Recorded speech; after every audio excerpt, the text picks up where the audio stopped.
Alors bonsoir Monsieur Bobola, je suis Bonsoir. vraiment très heureuse et très fière de pouvoir dans le cadre des Nouvelles Terres, les Nouvelles Terres, on Mmh. change tout, une plateforme en fait que je crée qui est itinérante et qui est destinée à créer des rencontres internationales de divers experts comme vous, de juristes, d'autochtones autour de 3 sujets sur 2025 et début 2026. Donc, droit du vivant, Mmh. point d'interrogation, à voir avec vous si on doit passer à un point d'exclamation, avec quelques sujets autour de ça, quelques questions que j'ai déjà, puisque je reviens de Nice où Mmh. j'ai eu à rencontrer des navigateurs, etc. Le deuxième sujet concerne les technologies avancées. Évidemment, on Mmh. pense à l'intelligence artificielle. On a également des technologies qui sont au service du vivant. Mmh. Peut-être avoir votre regard sur est-ce que une technologie au service du vivant peut être déviée ou déviante, voilà. Mmh. Et puis vous êtes, pour vous présenter, si j'ose encore vous présenter, parce que vous êtes bien connu, comme je vous le disais, dans toute la francophonie, tout du moins. Vous êtes psychanalyste, vous êtes docteur en physico-chimie, biologiste, anthropologue, membre de plusieurs académies, notamment des sciences et de l'Académie européenne, que je vais vous laisser développer. Vous avez Des sciences également des arts et des lettres. des sciences des arts et des lettres. Voilà, je vais Mmh. peut-être vous laisser développer. Je ne crois pas que j'ai encore fait le tour. Et vous avez créé notamment, j'aimerais bien commencer par ça, l'unité du savoir. Oui, c'est une université privée que j'ai créée, parce que je trouvais pas l'équivalent dans l'université classique, qui consiste à relier les savoirs, les faire dialoguer entre eux, entre les sciences dures et les sciences humaines. Donc on est en plein là-dedans. C'est sûr. Alors comment ça se passe? Comment est-ce que on accède à cette université combien de temps il nous faut pour arriver? Est-ce que c'est ouvert à tous? Bah, c'est ouvert à toute personne curieuse. Donc je ne fais pas de sélection par les diplômes, contrairement à l'université classique. Pas de prérequis donc. Non. Je pense qu'on rentre dans une nouvelle étape avec l'intelligence artificielle. Il faut former les gens à la pluridisciplinarité, sortir du monde des spécialistes. Comme disait Georges Marchot, à force de connaître tout sur rien, on finit par connaître rien sur tout. Le tout sur rien, c'est le spécialiste, mais sorti de son petit domaine qui est un timbre-poste où il excelle, ben, il n'a pas la pertinence de son expertise en dehors de son savoir bien ciblé. D'accord. Donc ça dure 1 an. Si les gens veulent poursuivre, il y a encore un an sur la compréhension du vivant. Et donc on aborde les outils nécessaires à ce 21e siècle. Je pense qu'il faut arrêter de penser le 21e siècle avec les outils du 19e. Et souvent, on a tendance à projeter sur le 21e siècle des vieux outils. Voilà. D'accord. Merci. Moi, en tout cas, en tant qu'inscrite à l'Université des Savoirs, je voudrais déjà d'ores et déjà recommander cette approche totalement aussi innovante parce qu'elle nous parle aussi du futur. Pour en venir plus précisément à ce qui me préoccupe en tant que tel, peut-être avant de parler de la nécessité ou pas de légiférer sur le vivant, sur un plan international, est-ce que vous pouvez nous donner votre définition du vivant? Qu'est-ce que c'est le vivant pour vous? Bah, le vivant, la vie est difficile à définir. Montaigne disait la vie est en elle-même sa visée propre. Donc ça fait partie de ces mots, la vie, le vivant. On sait qu'on est vivant quand on vit, le définir est plus difficile.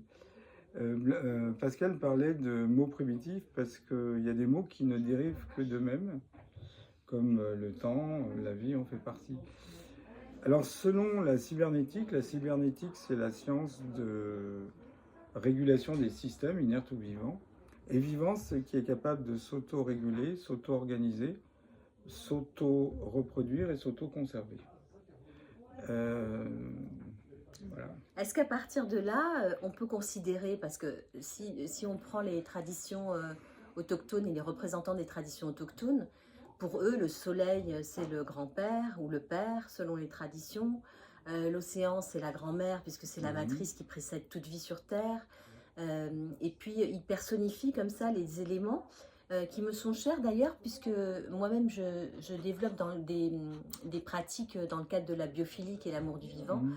sur la base de la médecine de l'eau, la médecine de la terre, la médecine de l'air, la médecine du feu. Ce sont pour moi en fait en plus 4 éléments dont toute la vie dépend, en tout cas la nôtre déjà en Mhm. tant qu'être humain, à l'intérieur de nous, écologie intérieure, Mhm. vous en parliez tout à l'heure, et puis à l'extérieur de nous, dans notre écologie, dans notre environnement, on va dire naturel, social. Et plus on a une qualité d'eau, d'air, de Mhm. lumière, plus on va développer notre plein potentiel santé. Je sais que ce potentiel, c'est un mot qui vous est cher, puisque c'est à travers le double que vous nous Mhm. expliquerez tout à l'heure, il est question pour nous aussi d'accélérer d'une certaine manière nos potentiels. Alors, est-ce qu'à partir de cette définition du vivant, on peut considérer que ces éléments en font partie?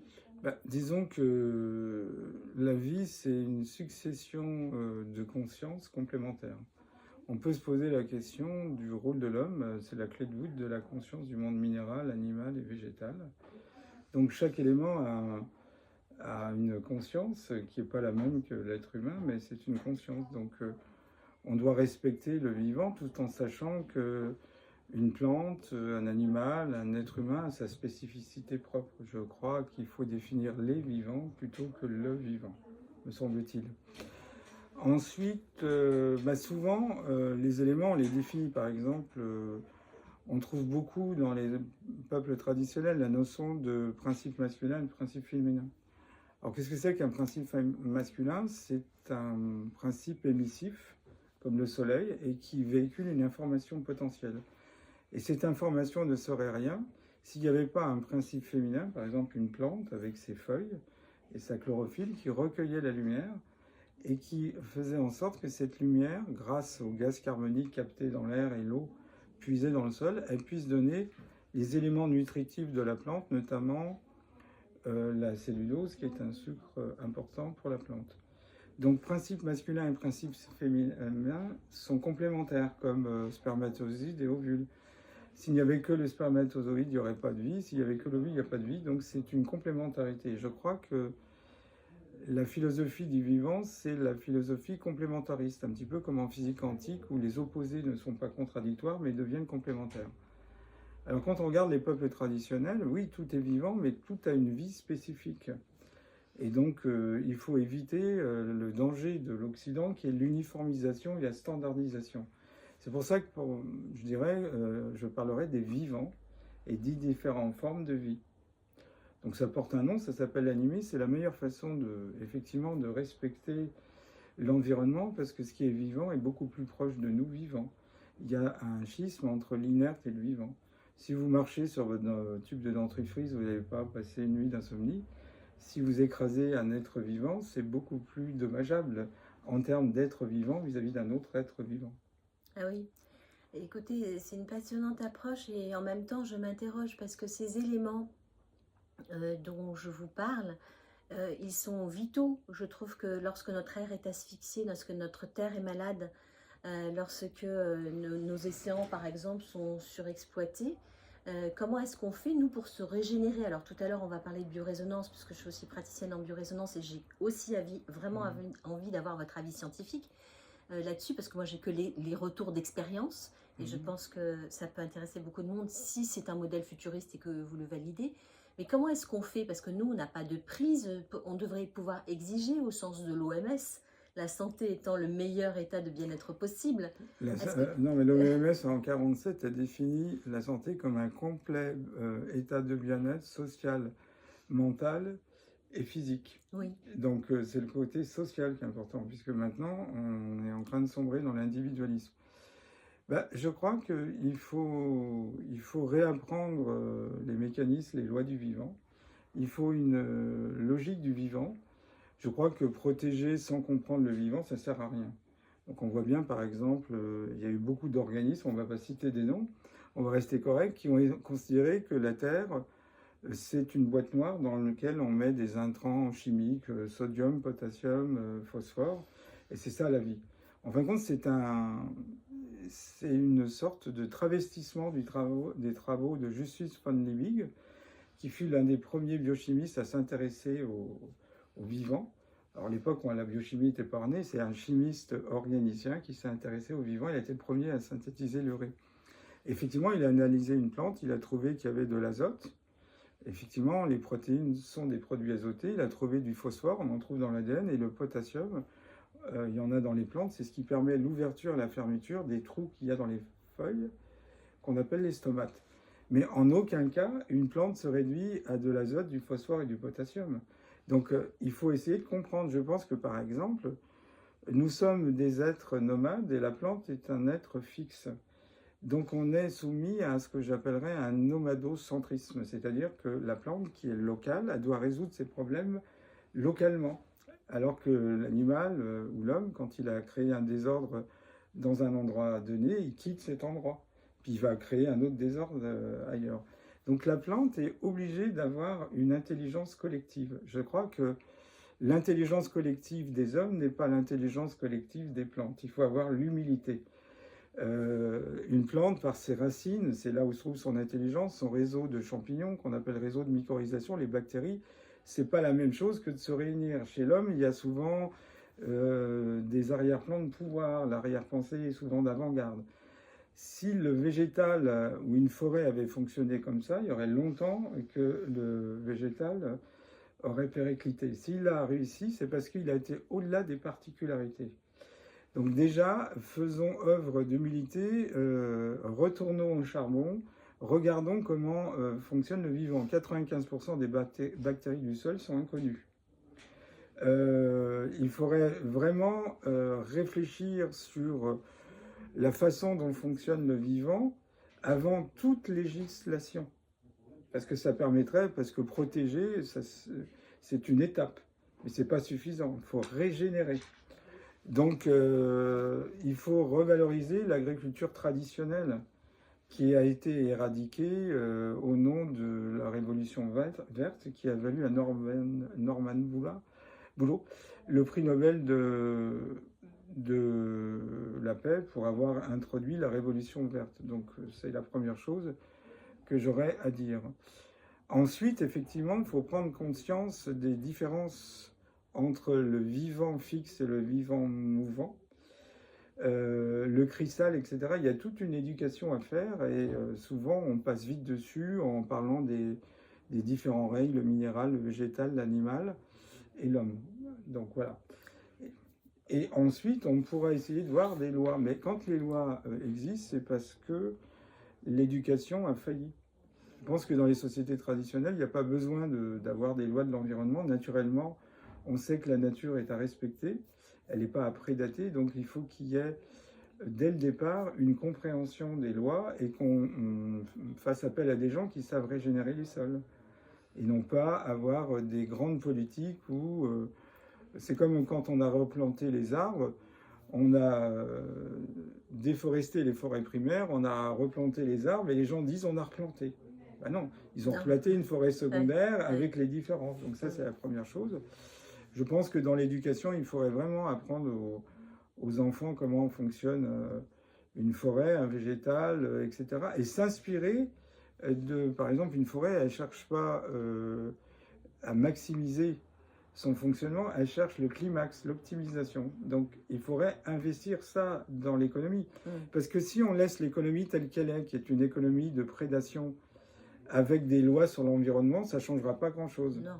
Voire ça peut être inversé, on va en parler tout à l'heure parce que j'ai une question à ce sujet. Ça veut dire que ça passe pas forcément par le politique, même s'il y a des écoles de la forêt qui sont en train d'émerger, elles restent en fait encore privées. Est-ce que vous pensez que, j'aime bien cette notion de des vivants plutôt que du vivant, ça nous fait appel à notre sagesse intérieure, à renouer aussi avec nos traditions ancestrales pour se plonger dans la modernité, pas seulement pour repartir en arrière. Est-ce que vous croyez que nous sommes prêts pour que ça passe par le politique et par le droit? Non, clairement non. Je pense que non, parce que l'environnement a été récupéré par le politique. Il sait très bien que c'est un argument marketing. Comme à une époque, les multinationales avaient des causes à défendre, le dodo de Saint-Maurice, le koala, enfin voilà. Et on mettait en avant, tout en continuant à faire du business, sa petite touche environnementale. Non, je crois que il faut que l'environnement, on commence à en faire les limites, c'est l'écologie des villes, et il faut que on comprenne que l'écologie doit être indépendante de la politique. Parce qu'à partir du moment où la politique s'en mêle, ça devient un argument électoraliste. D'ailleurs, ça serait amusant de demander à nos hommes politiques s'ils ont une connaissance de base de la nature. Ça serait très intéressant, un test, évidemment sans qu'ils s'y préparent, qui nous explique comment fonctionne un arbre, le sol, etc. Ça serait très intéressant parce qu'ils dissertent sur le vivant, mais j'ai pas l'impression qu'ils aient compris ce que c'est le vivant. D'accord. Bah justement, en fait, à ce sujet, il y a une déclaration de 2021 des Nations Unies qui protège le vivant, d'ailleurs, avec de façon admirable, parce que vraiment, on sent que l'intention de ceux qui ont fait les travaux était effectivement de créer de la relation plus naturelle, plus originelle entre l'humain et les autres espèces dans la création interespèce. Pour autant, il y a quelque chose qui m'a frappée, qui m'interpelle, et c'est la raison essentielle presque de cette interview, c'est que dans ce texte, en fait, pour vouloir protéger cet ensemble, comme nous faisons partie de l'écosystème de façon intrinsèque et de façon générale, eh bien, on parle des humains et des non-humains. Vous imaginez comme ça m'a interpellée, puisque c'est un terrain un peu glissant. Pour autant, moi-même, je suis praticienne de technologies avancées telles que la biorésonance. Voilà, donc éclairez-nous, s'il vous plaît. Qu'en pensez-vous de tout ça? Je pense qu'il y a une confusion, puisque Laurent Alexandre, qui est un des chantres du transhumanisme, dit qu'on ne peut pas faire la différence entre une molécule de synthèse et une molécule issue d'une plante. C'est faux. Une molécule fabriquée par l'homme, on ne peut pas considérer que c'est un vivant, c'est une copie, un simulacre. Donc effectivement, c'est dangereux, parce que si on commence à reconnaître les non-humains comme les humains, ça veut dire qu'on intègre le monde technologique dans la reconnaissance du vivant. Et donc, à partir de là, c'est une façon indirecte de reconnaître les non-humains comme un nouveau sexe, si vous voulez, même s'ils ne sont pas sexués. Disons, il y aurait les hommes, les femmes, alors si on élarge les non-binaires, et les robots. Vous me disiez, je crois, qu'aux États-Unis, et ça existe déjà, le droit des non-humains, ou est-ce qu'on parle seulement de l'intelligence artificielle? Non, on réfléchit sur le droit des robots, on réfléchit sur le droit de tout ce qui est nouvelle technologie, et donc on prend ça très au sérieux, parce qu'on considère qu'on va cohabiter avec les robots. Donc on envisage des droits des robots, peut-être qu'il y aura des normes pour utiliser un robot, pour ne pas l'exploiter, etc. Donc, je pense qu'il faut bien distinguer ce qui est vivant et ce qui est non vivant. Parce que moi, je dirais qu'il y a ce qui est fabriqué par la Terre et ce qui est fabriqué par les hommes. C'est quand même deux choses. L'homme sur Terre ne peut que transformer les produits de la Terre. La Terre est la matrice qui nous donne les éléments. On va les transformer comme un chimiste peut transformer les matières premières. Donc, il faut distinguer ce que la Terre a produit comme élément, et puis ce que l'homme a produit. Est-ce que la nuance ne serait pas, pour pas qu'il y ait de confusion entre les robots et les montagnes sacrées, j'ai envie de dire, ce serait pas la conscience? Si, c'est ce que je vous ai dit au départ, et je dis que les vivants, chaque vivant, a sa conscience qui lui est propre. D'accord. Et donc, il y a eu des... Un robot ne pourra pas l'avoir, on est d'accord. Pour l'instant, il n'a pas encore la conscience. Ou s'il a une conscience, ça ne sera pas... arriver. On ne peut jamais dire jamais. Faut toujours rester prudent. En l'état actuel, le robot n'a pas de conscience. Mais qu'en sera-t-il demain? Je n'en sais rien. Et puis, quel type de conscience?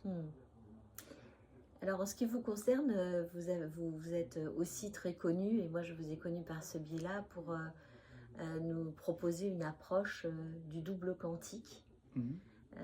Est-ce que vous pouvez nous en parler? Parce que c'est pas, ça paraît sans transition, mais pour moi il y a un lien entre la conscience et le double déjà. Qu'est-ce que c'est que le double? Est-ce que vous pouvez nous en parler? C'est une théorie que j'ai développée, que j'appelle le pointillisme du temps, qu'on peut résumer très simplement en disant que chaque objet inerte et vivant existe simultanément dans deux espaces-temps.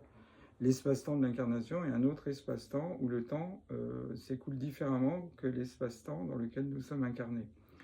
Donc on passe, c'est un changement de paradigme, d'un temps qu'on pourrait définir comme quelque chose qui s'écoule avec une vitesse régulière, qu'on inscrit depuis la physique classique sur une droite. On pourrait dire que c'est un mouvement rectiligne uniforme. La vitesse, c'est constante, pas d'accélération, pas de décélération. On peut très bien conceptuellement envisager des temps qui s'écoulent plus lentement que notre présent.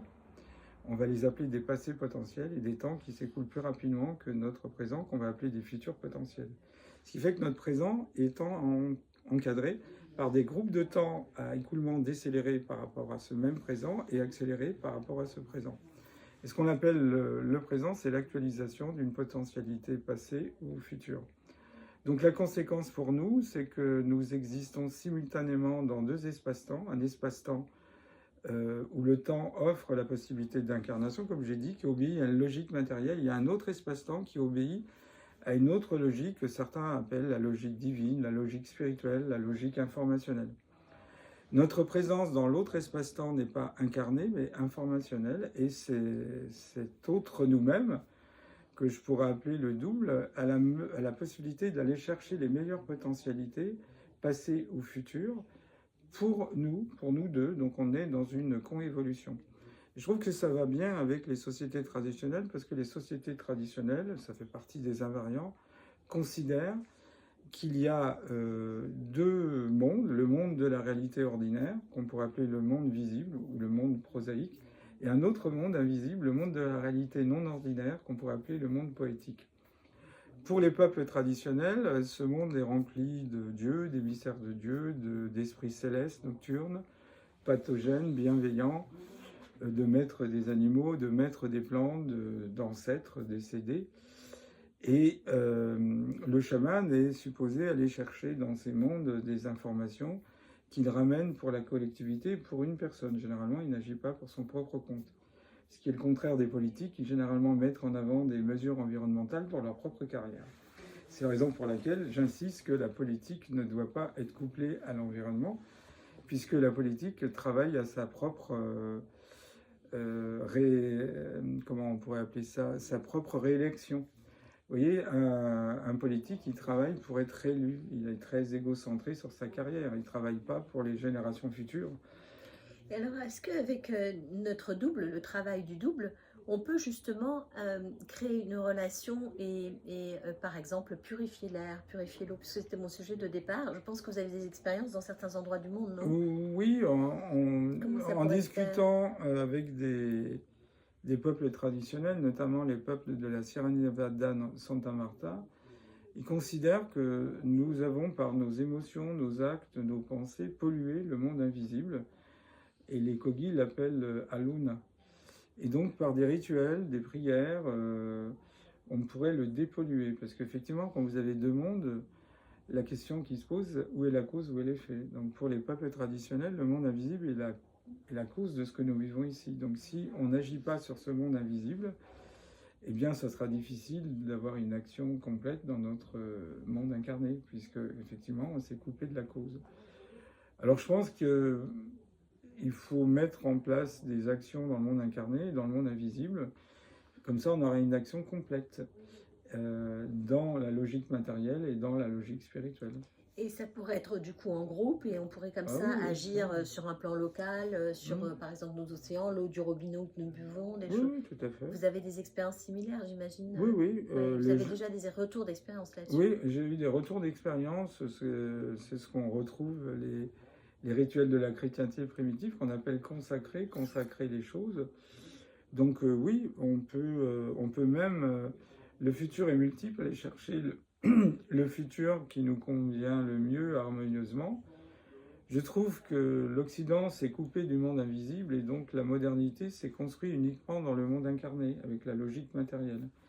Les peuples traditionnels avaient maintenu ce lien avec le monde invisible. Malheureusement, l'Occident a gagné pour l'instant économiquement et ils ont été les perdants transitoires de l'histoire. Mais d'une certaine façon, ce qu'on est en train de mettre en place, c'est des simulacres, puisque l'Occident souvent fait des simulacres. Vous avez la notion d'avatar, mais qui se fait dans un même temps. Vous avez les multivers qui se font également dans un même temps, alors que les sociétés traditionnelles considèrent qu'il y a d'autres dimensions et que certains sont capables d'aller chercher des informations dans ces dimensions pour participer à l'équilibre individuel et collectif. Alors, il y a, pour en revenir à la biorésonance, donc des technologies par ondes scalaires, mais je sais qu'il y a aussi d'autres ondes, qui sont donc des technologies avancées, qui contiennent aussi des items, en tout cas qui répertorient par intelligence artificielle. Donc moi, je développe actuellement des protocoles pour la régénération de micro-écosystèmes. Et ça a l'air de marcher vraiment très très bien, à condition qu'on agisse aussi sur la matière. Mais alors, on me demande toujours comment ça marche. Et qu'est-ce que vous pouvez nous dire de ces ondes scalaires? Est-ce que vous pensez qu'elles peuvent être détournées? Parce qu'il y a aussi un danger, c'est en train de se démocratiser. Avant, c'était quasiment inaccessible. De toute façon, la technologie est toujours Janus. Jacques Ellul, qui est le grand penseur de la technologie, avec Martin Heidegger, dans un ouvrage qui s'appelle La technique, l'enjeu du XXe siècle, montre que la technologie, elle a déjà pris son envol, elle est déjà en autonomie par rapport à l'homme. Quand on crée quelque chose, ça nous échappe. C'est comme un livre. C'est un système ouvert. Une fois qu'un écrivain écrit un livre, le lecteur se fait une image de son livre et l'auteur du livre n'a plus rien à faire. Le livre est parti et chacun va s'en emparer selon sa singularité, son imagination. Oui, il y a toujours une possibilité de danger. Alors, il y a différentes technologies qui existent. On peut utiliser des sons, on peut utiliser des ondes scalaires. Alors, les ondes électromagnétiques sont faites de deux champs, un champ électrique et un champ magnétique. Une onde, c'est un sommet, un creux, un sommet, un creux. Ça se déploie dans un plan. Et donc, le plan où se déploie l'onde électrique et le plan où se déploie l'onde magnétique forment entre deux un angle de 90 degrés et se propagent selon une direction perpendiculaire à ces deux plans. Et ces deux plans, ça s'appelle le plan de polarisation. Dans une lumière naturelle, il est dirigé dans toutes les directions dans un rayonnement qu'on appelle polarisé. Il y a une direction imposée au plan de polarisation. Alors, les ondes scalaires sont des ondes, par exemple, Constantin Mayol a beaucoup réfléchi là-dessus, qui se déduisent des équations de Maxwell et elles portent soit un champ électrique, soit un champ magnétique. Elles se propagent selon un mouvement spiralier. Elles ont des propriétés. Quand une onde traverse un milieu, elle se charge de la propriété de ce milieu. Donc, des expériences ont été menées par un chercheur russe qui est décédé, qui s'appelle Peter Garayev, qui consistait à donner à un rat une substance qui s'appelle alloxane, qui détruit le pancréas, qui produit l'insuline.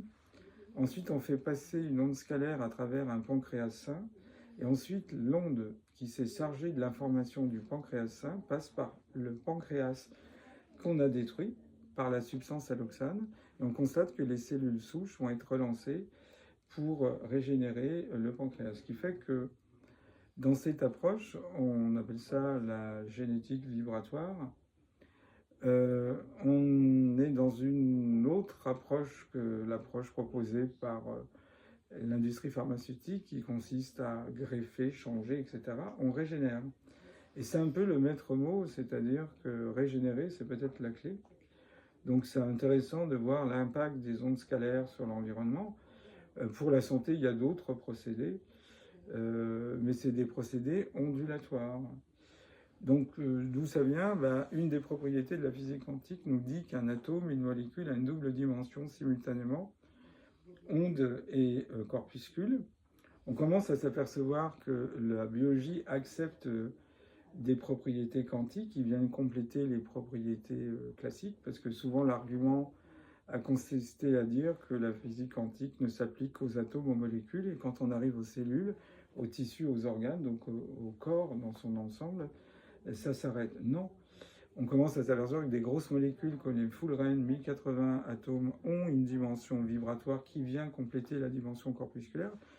Donc on pourrait dire que le vivant a une dimension corpusculaire indéniable, c'est l'anatomie, la physiologie, très bien étudiée par la médecine allopathique, la physiologie, l'anatomie, la médecine. Mais il existe une dimension vibratoire qui a été peu explorée par ces mêmes disciplines.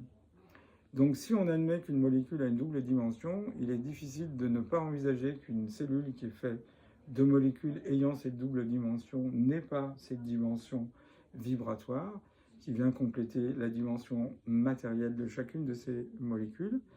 Et comme les tissus sont faits de cellules et les organes de tissus, donc on peut faire un raisonnement assez simple que tout le monde peut comprendre, des organes aux tissus, des tissus aux cellules, des cellules aux molécules, jusqu'aux atomes, et même dans les constituants des atomes, il y aura ces doubles dimensions, ondes et corpuscules. Ce qui fait que le corps a une dimension vibratoire, donc soigner le vivant ou les vivants vibratoires par les vibrations, c'est souvent un spectre de vibrations, c'est pas une fréquence bien précise, c'est un scénario envisageable. D'accord. C'est pas aberrant. D'accord. Mais écoutez, ça reste du coup vraiment très prometteur. Et si on associe, comme je commence à le faire depuis que je suis à l'Université du Savoir, le double, la pratique du double avec les ondes scalaires, moi ça me donne l'impression que même sur mon terrain, il y a une correspondance double et que ça pourrait interagir. Mais j'ai encore pas assez de recul. Juste qu'en pensez-vous? Oui, de toute façon, comment dirais-je, il faut, on disait, soigner le corps et l'esprit, c'est soigner complètement un individu, et soigner complètement un individu, c'est soigner son corps, son esprit, son double. Donc, oui, ça me paraît presque indispensable. Oui. Ensuite, cette notion de double qui est présent entre autres en Afrique, vous habitez le Sénégal, il y a toujours eu des forêts invisibles, des forêts sacrées, et donc il y a un mouvement que m'ont signalé différents chefs de village, leaders, défenseurs de la culture africaine, qui consiste à dire que l'Afrique s'est perdue dans les superstitions et qu'il faudrait qu'elle adopte la vision du vivant et la vision de la matière de l'Occident. Je crois que c'est une erreur, puisque nous rentrons dans ce qu'on pourrait appeler le post-matérialisme, c'est-à-dire qu'on a fait le tour de ce que pouvait proposer la matière, et on arrivait à des limites. Alors, soit on reste dans ces limites, à ce moment-là on stagne, soit on comprend que la matière est associée à la vibration et qu'il y a peut-être d'autres choses à explorer, un nouveau continent, le continent vibratoire. Et donc l'Afrique est compatible avec ça, comme toutes les sociétés dites traditionnelles, puisque c'est vrai que le meilleur respect qu'on ait pu voir pour l'environnement, c'est l'animisme ou l'animatisme, appliquer un esprit à un objet, qu'il soit inerte ou vivant, c'est le respecter. Et peut-être la grande différence, c'est que dans les sociétés traditionnelles, il y a un continuum. Par exemple, chez les Jachois, on considère qu'un animal a mis des habits d'animaux dans la journée, et dans nos rêves, il se présente sous ses traits humains. Il n'y a pas cette différence entre cette classification des règnes qui entraîne, qu'on le veuille ou pas, une espèce de distanciation vis-à-vis du vivant. Et effectivement, si tout le vivant est vibratoire, eh ben, c'est une façon d'unifier le vivant. Alors, il y a différentes classifications. Il y a des classifications, on appelle ça le totémisme. Les plantes, les animaux, les hommes partagent des qualités morales et physiques. Vous avez l'approche occidentale, où on a une génétique proche, mais seul l'animal est doué d'une raison. On considère que les animaux ont aussi une raison, une conscience qui leur est propre. Je crois qu'un des dangers de l'Occident, c'est cette espèce d'uniformisation qui nous a conduit à la globalisation. Donc attention de parler du vivant, mais je dirais des vivants, des intelligences, des consciences. Et à partir de là, chaque vie a un territoire qui lui est propre, respectable et respecté. C'est vrai que si on prend la plante, elle a une conscience différente de l'animal, c'est indéniable. Elle est fixe, comme je l'ai dit, elle est territoriale, elle a l'intelligence dans ses racines, elle est obligée de composer avec d'autres plantes, les racines et les bactéries. Et donc ça a donné une intelligence collective. Intelligence, ça vient du latin interlegere, c'est lier les choses les unes aux autres, c'est s'adapter à des situations nouvelles, c'est également donner sens à ce qu'on vit, et c'est évidemment résoudre des difficultés. Mais on a trop mis l'accent sur résoudre des difficultés, des problématiques. Je pense que c'est lier aussi les choses les unes aux autres. Et on voit bien que dans une forêt, les animaux, les végétaux sont la prolongation des plantes d'une certaine façon. C'est leur façon à elles d'être nomades. Ils sont la base et ils ont des extensions. Donc il faut vraiment remettre les choses. Et ce qui m'embête, c'est que dans l'environnement qui n'est pas l'écologie, je fais la distinction entre un écologiste qui est souvent un idéologue et un écologue, c'est qu'on a mis de côté la dimension spirituelle. Donc si on essaye de légiférer le vivant, d'un point de vue juridique, ça n'existe pas. Le problème s'est posé quand on essaye de protéger un élément, c'est le cas de la Sierra Nevada Santa Marta. Comment protéger l'eau? Ben, il n'y a pas cette notion d'élément vivant ou animé d'une spiritualité. La seule chose qu'on peut dire, c'est que c'est un élément capital au niveau environnemental, mais ce n'est pas la même chose. Bien sûr, ça n'a rien à voir, mais comme d'habitude, vous faites sauter nos croyances et vous nous redistribuez les cartes. Donc me voilà bien avec ma nouvelle plateforme, les nouvelles terres, on change tout. Qu'est-ce qu'on pourrait dire justement? Les nouvelles terres, on change tout. Cette expression, qu'est-ce qu'elle vous évoque? Ben, ça m'évoque un peu Vous pouvez ce la rayer, hein. non, mais ce que Descartes appelait la tabula rasa. Descartes, dans son discours de la méthode, nous dit: pour atteindre la vérité, il faut une fois dans sa vie se défaire de toutes les opinions que l'on a reçues et reconstruire à nouveau et dès le fondement tout le système de ses connaissances. Donc ça veut dire qu'à un moment donné, il faut avoir le courage de faire une tabula rasa, de dire, bah voilà, on a accumulé du savoir, de la réflexion dans le passé, mais est-ce que ce passé a été opératif, efficient? Oui, non. Est-ce qu'on peut l'améliorer? Est-ce qu'on n'est pas dans le prolongement d'un même paradigme où on est amené à ajouter d'autres paradigmes? Par exemple, est-ce que la spiritualité peut faire bon ménage avec l'écologie? Si c'est le cas, ben, ça veut dire qu'on fait un pont avec les sociétés traditionnelles. Il y a une proxémie de vision. Il y a un pont qui se fait. Sinon, effectivement, ben, on aura toujours un point commun avec les sociétés traditionnelles, c'est de dire ils sont respectueux de l'environnement. Ouais. Mais c'est un peu court, c'est comme si, vous voyez, dans le Pays Basque, on reconnaissait le béret basque et uniquement le béret basque. Ça m'a toujours surpris de voir le patrimoine de l'humanité. On va reconnaître une chose. C'est complètement aberrant. Si vous reconnaissez Oui. le béret basque et pas la culture basque, ça me paraît complètement aberrant. C'est comme un musée, vous voyez ce que je veux dire? On a une pièce, comme ça, il faut le garder. Mais pourquoi pas garder le reste? Puis quand on commence à avoir ce concept de bien de l'humanité à protéger, ça veut dire que c'est déjà la mort d'une culture. Donc voilà, je pense qu'il y a une réflexion.